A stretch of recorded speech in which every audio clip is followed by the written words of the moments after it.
If you like pieces of furniture that look like they should be in a rustic provincial farmhouse somewhere, then stick around because this is the furniture flip for you. I bought this antique buffet on Facebook Marketplace for $60. Structurally, it was sound. Aesthetically, not so much. This piece had previously been restored from its deeper dark tone up to this classic golden oak tone, but I wanted to push it even further to see if I could get more of a light weathered oak look throughout the piece. My first step was to remove the handles, followed by the doors and hinges. I then moved on to carbide scraping because I wanted to see if that dark stain that was stuck in the grain was consistent throughout the piece. What I found from working on oak in the past is that it has a very deep pore and it loves to absorb stain. And in this case, that stain was dark, but it was creating beautiful definition in the grain. You could really see it popping through once that orange was off. So instead of working against it and trying to remove it all completely,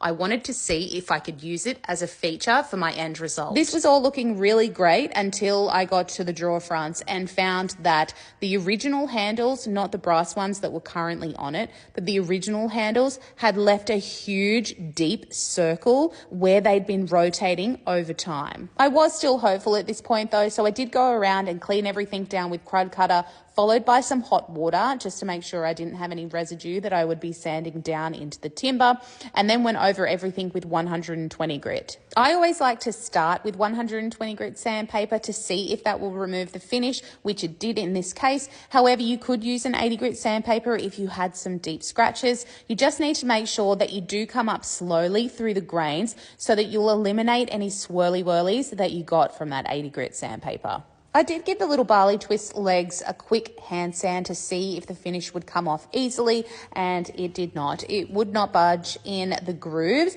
It was fine coming around from the exterior of the swirl, but the interior was not budging. This was the defining moment of whether I should strip this piece or not. These rings did not budge, and I ended up having to sand down any of that definition that was created from the dark stain.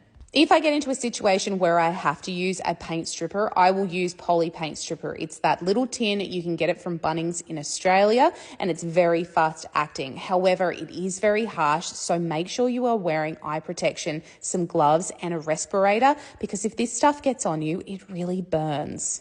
I do love it though because you aren't stripping for hours, you don't have to wrap it in plastic, you don't have to leave it overnight, and you just come back with hot soapy water to scrub it off.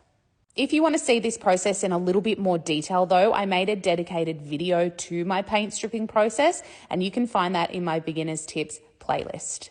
Once the legs were done, it was time to get a uniform coat across the entire piece, really making sure to work the product into the grain. So I was working the brush with the grain, I was going against the grain and trying to push as much down into those pores as I could. When you are trying to remove stain out of the grain like this, it's very important to use a firm bristle brush. You could even use a steel wire brush if you wanted to, but you always work with the grain so that each of the little bristles goes into the grain and lifts the product out. Make sure that you're giving everything a really thorough scrub down because a lot of the product that is on there will come off with just scrubbing and hot water. The most efficient way I've found to get all of the suds off is to just use my hose. And I stand by this. This is a solid piece of timber furniture and it can get wet. However, you do want to make sure that you're getting most of the water off the piece. So you can see here I am dumping the water and then I go around with a towel to towel dry it so it's only damp, and then I put it in front of the fan. And this is because if you leave moisture just sitting on the surface of the timber, it can actually split later on. I let the piece dry for 24 hours before coming back to do my sanding. Now, I worked up from 120 grit sandpaper to 150, then I went to 180 and then 240 to prepare for my paint washing. Now you can see that horrendous contact paper that is on those shelves. I actually removed that using my hairdryer. I just forgot to film it.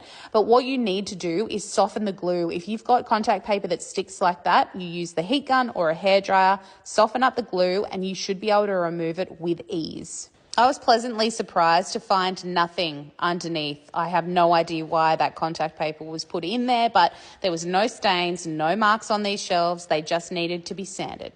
Once I had removed all of the dust, it was time to move on to my paint wash. Now, for this paint wash, I wanted to achieve a raw timber look. I wanted the tone of the timber to be what it is when it's freshly sanded. And this can be quite a tricky thing to do because the minute that you put a polyurethane or a wax onto raw timber, normally it goes very warm, depending obviously on what timber. In this case, the oak would have gone orange if I had have just gone ahead and put a wax or a polyurethane on it. So I'm going to counteract that now with a paint wash. It took me many years and a lot of trial and error to work out exactly how to apply a paint wash to achieve a raw timber finish. And with that in mind, I created a raw timber furniture flipping guide, which you can find through the link in my bio, which will take you through step by step exactly what to do in order to achieve these beautiful natural finishes. My guide will leave you feeling confident to achieve these raw timber finishes on your own. However, I did go through as a bonus and add in all of my custom color combinations and ratios as well,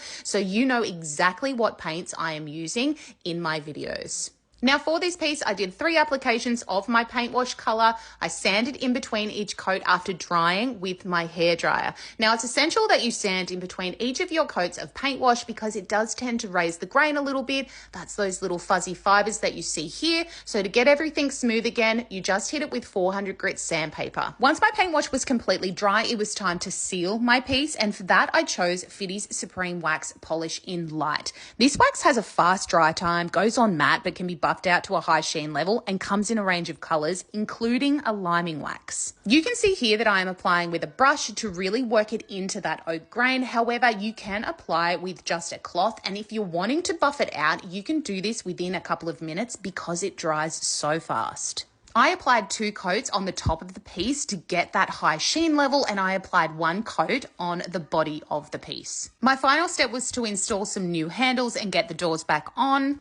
And guys, this is the end result. It was 9 hours of hands-on work time in total, but it was all worth it. I think it is soft, it's neutral, the tone's more uniform throughout. You can still see that beautiful oak grain shining through. I love the subtle sheen from the wax finish, and the aged brass handles just give it a really charming, rustic sort of vibe. I would love to know what you guys think in the comments. Antique furniture lovers, be kind. But guys, is it a nail or is it a fail?